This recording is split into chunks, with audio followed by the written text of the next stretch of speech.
You're standing on that old concrete floor right now, aren't you? The one that cracks a little more every winter. The one that leaves a fine gray dust on everything you set down. You've priced the fix, you've seen the quotes, and you clicked this because somebody told you a spoon of sugar could do what $1,000 resurfacing job promises. Here's what happened to me. I patched and hardened a 40-year-old concrete floor, sealed the cracks, and stopped the dusting, and the only thing I added to a bag of plain cement was a pinch of ordinary white sugar. The extra cost was nothing. Zero. The sugar was already in my cupboard. This trick isn't new. Masons used it before the paint aisle sold you a bucket for $80. Almost nobody talks about it now because there's no money in telling you the answer is in your kitchen. Stay with me, because the part that stunned me most comes from a cement study buried since the 1960s, and I'll show you the exact moment I was sure I'd ruined my own garage floor.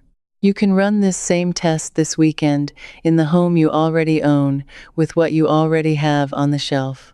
Let me take you back to the morning this started. I was on my knees in my garage with a wire brush, and my hand came up coated in that pale gray powder. You know the powder I mean. It's the surface of your own floor slowly turning to dust and leaving you. Every time you sweep, you're sweeping away a little more of the concrete itself. I had a crack running from the door to the drain, wide enough to catch the toe of my boot. I did what you probably did. I went and looked at what it costs to fix properly. A concrete resurfacing product ran me around $50 to $90 a bucket, and I'd need more than one. A pro to grind and re-pour. The lowest quote I got was just under $2,000. For a garage. I stood there holding that estimate thinking there had to be an older answer, because people had concrete floors for 100 years before any of these buckets existed, and those floors are still standing. That's when I remembered something an old bricklayer told me years ago, and I'd laughed it off. He said the secret to a patch that never lets go was sugar, plain table sugar. I thought he was pulling my leg. A retired mason telling a young man that dessert fixes cement.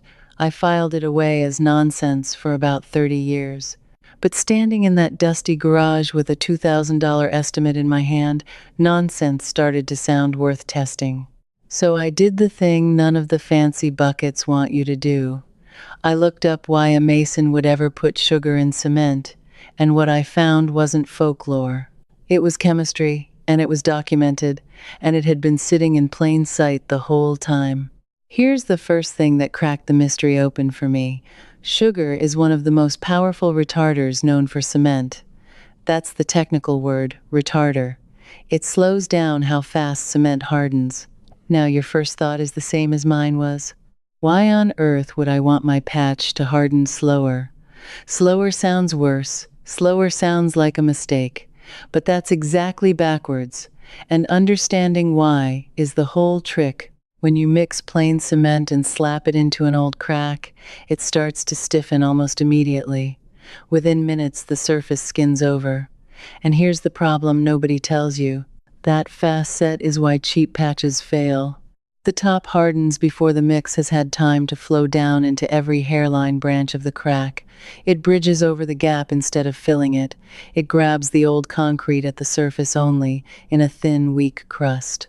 Then the first cold snap comes, the slab moves a hair, and your patch pops right back out. You've seen it. You patch the same crack every spring like clockwork. Sugar changes the whole game. A tiny amount slows the set just enough that the mix stays workable and liquid for far longer. It sinks deep. It creeps into the fine cracks you can't even see. It wets the old concrete completely and locks in mechanically, root and branch, instead of skinning over the top. And when it finally does cure, slow and complete, it cures harder and denser than the fast stuff ever could.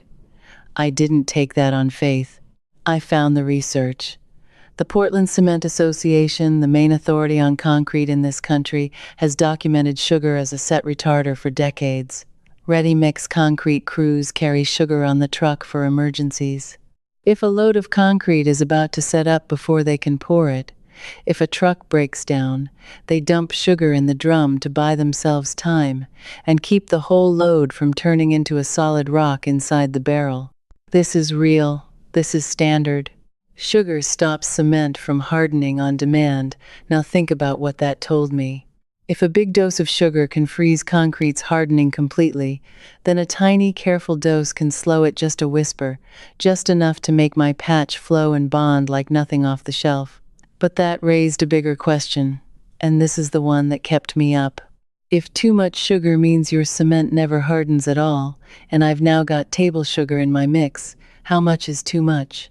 Because if I got the dose wrong, I wasn't fixing my floor. I was pouring permanent mush into it, so I went looking for the number. And this is where it stopped being a bricklayer's tall tale and turned into something I could actually measure. The dose is astonishingly small, and that's the part almost everybody gets wrong. The research is clear that a very small amount of sugar, we're talking a fraction of a percent by the weight of the cement, is what retards the set in a useful way. In plain kitchen terms, that's roughly a level teaspoon or less of sugar for a small patch batch. Not a cup, not a handful. Somewhere around 1/20th of 1% up to about 1/10th of 1% by weight of the cement is the sweet spot people have used. Go past that, up toward a full 1% or more, and the studies show it can delay the set for days or stop it almost entirely. That's the trucker's emergency dose, the one that saves a whole barrel. That's not what you want in a floor. And here's the detail that made my jaw drop, the one I want you to hold on to. The research doesn't just say a small dose is safe. It says a small dose can actually make the finished concrete stronger. There's laboratory work going back decades showing that a tiny sugar addition in that fraction of a percent range can increase the final compressive strength of the cured concrete compared to plain mix. The slow, complete cure produces a tighter, harder crystal structure inside the concrete. It's not a compromise. Done right, it's an upgrade. Let me put that plainly, because it took me a minute to believe it myself. The $80 bucket gives you a fast, convenient patch that skins over quick and fails at the first hard freeze. A pinch of the sugar already in your pantry gives you a slow, deep, complete bond that can end up stronger than the concrete around it. And it costs you nothing. So why doesn't every store shelf shout this from the rooftops? Why did I have to dig for it? Ask yourself who makes money when the answer is a bucket, and who makes nothing when the answer is a teaspoon. That's when this stopped feeling like a home repair project and started feeling like something that had been quietly taken from us. Because this knowledge wasn't lost by accident. It was crowded out. Let me tell you where this actually comes from, because it goes back a lot further than that old bricklayer who tried to tell me. The relationship between sugar and cement was written about in the 1800s. As early as 1861, a chemist named Pierre-Joseph Macquer and the men who followed him were documenting how sugars interfered with the hardening of lime and cement mixtures. By the early 1900s, it was common working knowledge on job sites. Masons, plasterers, and the men who mixed mortar by hand knew that if you wanted more working time on a hot day, a little sweetening bought it for you. They didn't have a chemistry degree. They had experience, passed hand to hand, father to son, on real job sites in the heat. Then something changed. After the Second World War, the chemical companies rolled out commercial admixtures. Retarders, plasticizers, hardeners, sealers, all in labeled containers with instructions and a price tag. And the old kitchen knowledge got pushed to the margins because there was suddenly a whole industry built on selling you the bottle. Why would a company sell you a product whose main ingredient you could buy for $1 at the grocery store? They wouldn't. So the sugar trick became something old-timers muttered about, and the buckets took over the shelf. I found it written plainly in old building references, the kind of practical manuals working men actually used. The idea that a household staple could tune concrete to your will was ordinary once. It's only strange to us now because 2 generations of marketing taught us that the answer always comes in a container with a brand on it. But knowing the history didn't fix my floor. I still had to mix the stuff and trust it. And I'll be honest with you, standing over that bucket with a bag of cement in one hand and my wife's sugar canister in the other, I felt like a fool. Every instinct built up by a lifetime of buying the labeled product told me this would fail. So here's exactly what I did, step by step, because this is the part you came for. I started small on purpose. I didn't bet the whole floor on the first try. I mixed a test batch to fill about a 2-foot section of that main crack. I took plain Portland cement, and for a patch like this I wanted a mix that could flow, so I kept it on the soupy side, more of a slurry than a stiff mortar. For the crack itself, I used cement and a little fine sand, roughly 1 part cement to 2 parts sand for the body of it. And for the very first pass into the fine cracks, I used almost straight cement slurry so it could soak in. Now the sugar.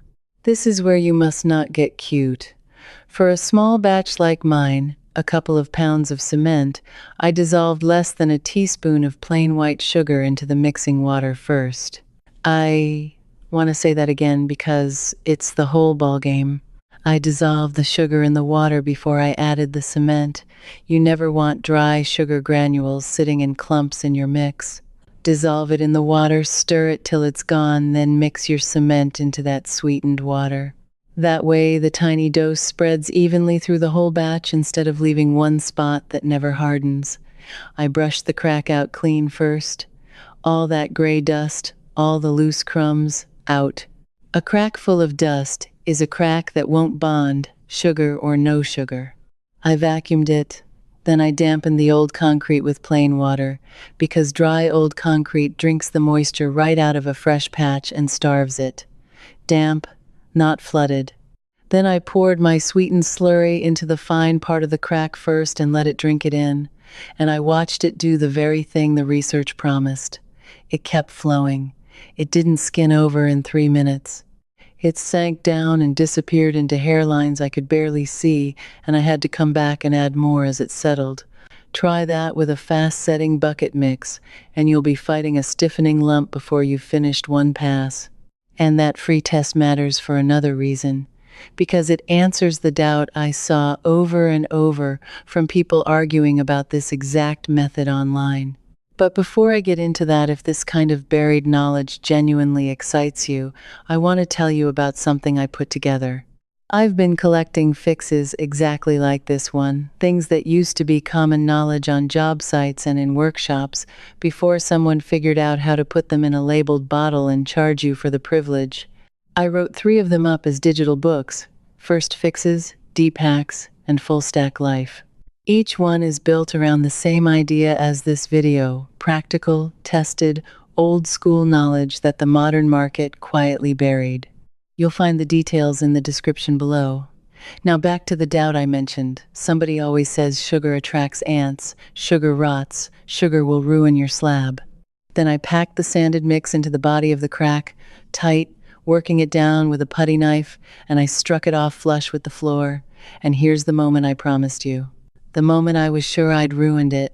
I came back 2 hours later, the time when a normal patch would be hard enough to walk on, and I pressed my thumb into it, and it gave. It was still soft. My stomach dropped. I thought, I've done it. I've poisoned my own floor. This is never going to harden, that old fool and his sugar. I actually stood there arguing with myself about whether to dig it all out before it was too late. I didn't dig it out. I made myself wait. And waiting was the hardest part of the whole trial, because everything modern has trained us to expect instant results, and this old method asks for patience instead. Now, I have to stop and talk to you directly, because I know exactly who's listening right now. Some of you are thinking this is fine for a man with an empty garage and a weekend to burn, but your floor is finished. It's your kitchen, your basement, it's already there, and you can't tear it up. This next part is for you especially, Because the very best thing this trick does costs you nothing, tears up nothing, and you can test it this week on the floor you already stand on every single day. I'm talking about the dusting, that gray powder. If your only problem is that your concrete floor sheds dust and never seems clean, you don't need to patch anything and you don't need to buy a sealer. There's a second, gentler version of this same secret, and it's even simpler than the patch. A weak sugar and water wash, brushed onto sound old concrete, does something the old-timers knew and the sealer companies would rather you forget. When you brush a light sugar solution over a dusty concrete surface and let it soak in, it works into that powdery top layer, and as it slowly reacts and dries, it helps bind and toughen the loose surface skin, knocking down the dusting. It's the same principle scaled to the surface instead of a crack. You are giving that tired top layer a slow, complete finish instead of leaving it to crumble. Here's how I tested it on a patch of basement floor I never touched otherwise. I dissolved a couple of tablespoons of sugar in a bucket of warm water, warm so it dissolves clean, no grit. I swept the floor bone clean first. Then I mopped the sugar water on, not soaking, just wetting the surface evenly, and I let it sit and soak in, rather than wiping it dry. I let it dry overnight. The next day I swept, and the difference in that powder was plain.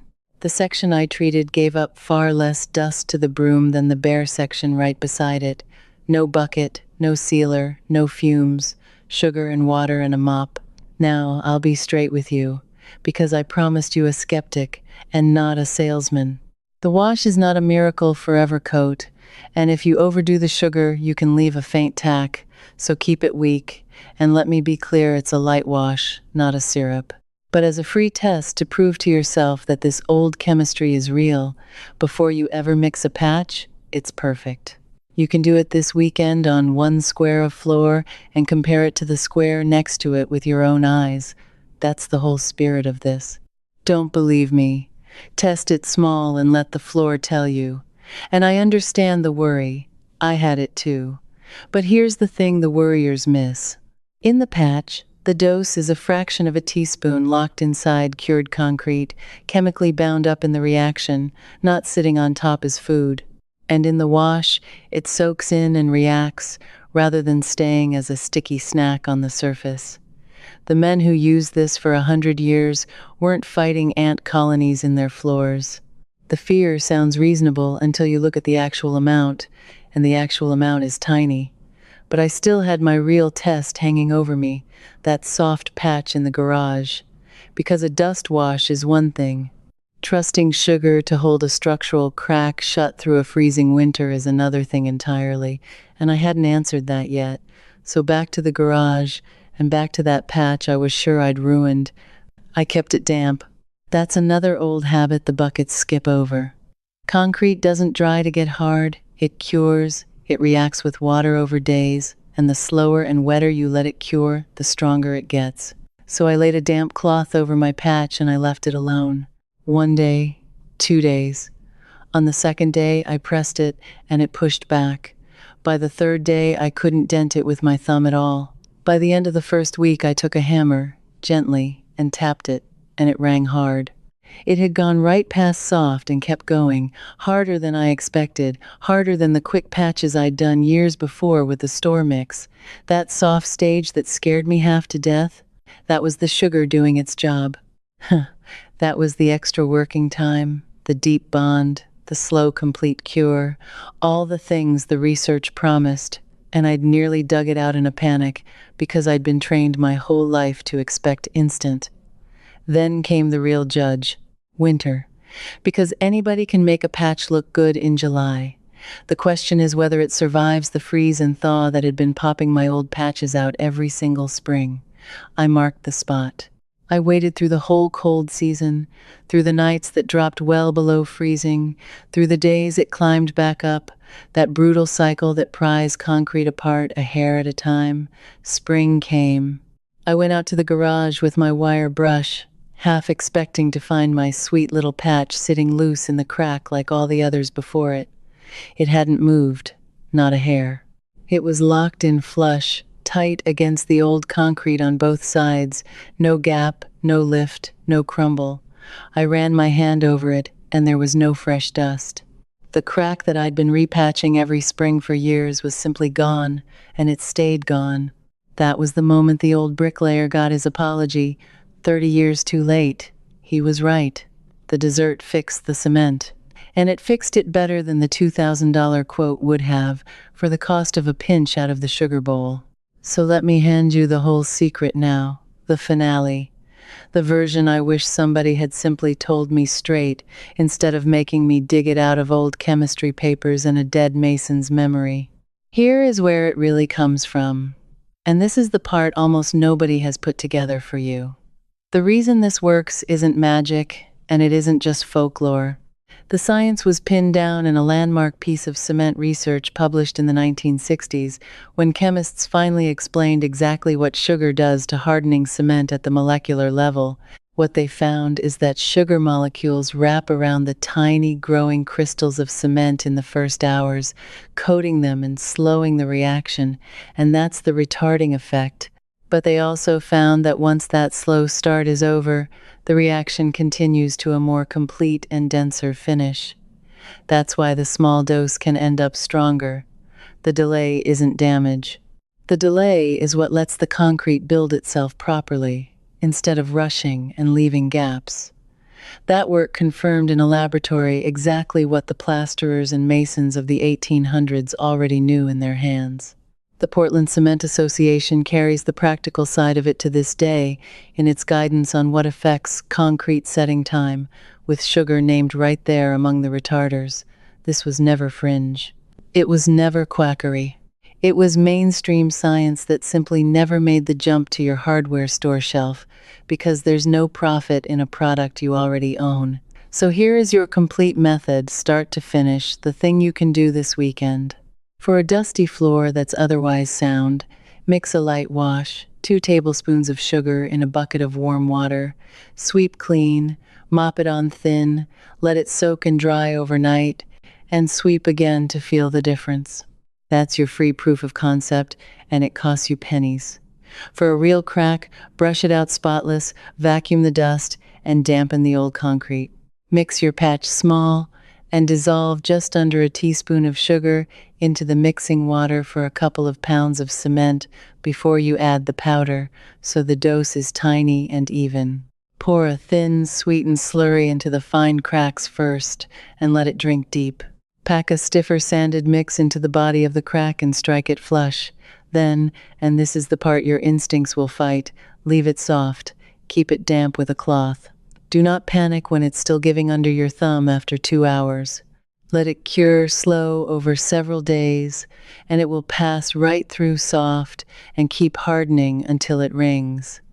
The only rules that matter are these. Keep the sugar dose tiny, a fraction of a teaspoon, never a handful. Dissolve it in the water first, never dumped in dry, and give it the patience the old-timers gave it, because the slowness is the whole point. Break those rules, dump in too much, and yes, you'll get a patch that stays soft. Follow them, and you'll get a bond that outlasts the concrete around it. I stood in my garage this spring, running my hand over a crack that used to reopen every year, and I felt something I didn't expect from a home repair. I felt a little bit robbed of all the springs I spent repatching, all the money I'd have handed over for buckets and quotes, all because the simplest answer had been quietly shoved aside so somebody could sell me the complicated one. If you've ever felt in your gut that the old way worked fine and somebody just found a way to charge you for the new way, this is your proof. You were right to be suspicious. The knowledge that used to pass from a father's hands to a son's on a job site didn't stop being true. It just stopped being profitable. And so it went quiet. Now I want to hear from you, and I mean this specifically. When you press that fresh patch 2 hours in, and it's still soft, are you going to trust it, or are you going to feel that same panic I felt and want to dig it out? Tell me honestly in the comments, because I want to know how many of us have been trained to fear the slow cure. Leave a comment and tell me whether you'd have the nerve to wait. And if you're the kind of person who believes real useful knowledge has been quietly buried under a pile of overpriced buckets, then you belong with the rest of us who are digging it back up one test at a time. Subscribe and stand with the people who'd rather try the old way than pay for the new one. Because the next floor trick I'm testing is even stranger. It's a common pantry ingredient that old-timers swore could waterproof a damp concrete basement wall from the inside, and I've already got the first coat drying. I'll show you whether it holds. Before you go, one thing. This video showed you the idea, but inside the timeless ways circle, I walk you through the rest, step by step. And you can ask me your own question right there, and I answer you myself, not some machine. Huh. Practical folks like you already belong here. Just point your phone's camera at the code on the screen, and you can cancel any time with one click. Come join me.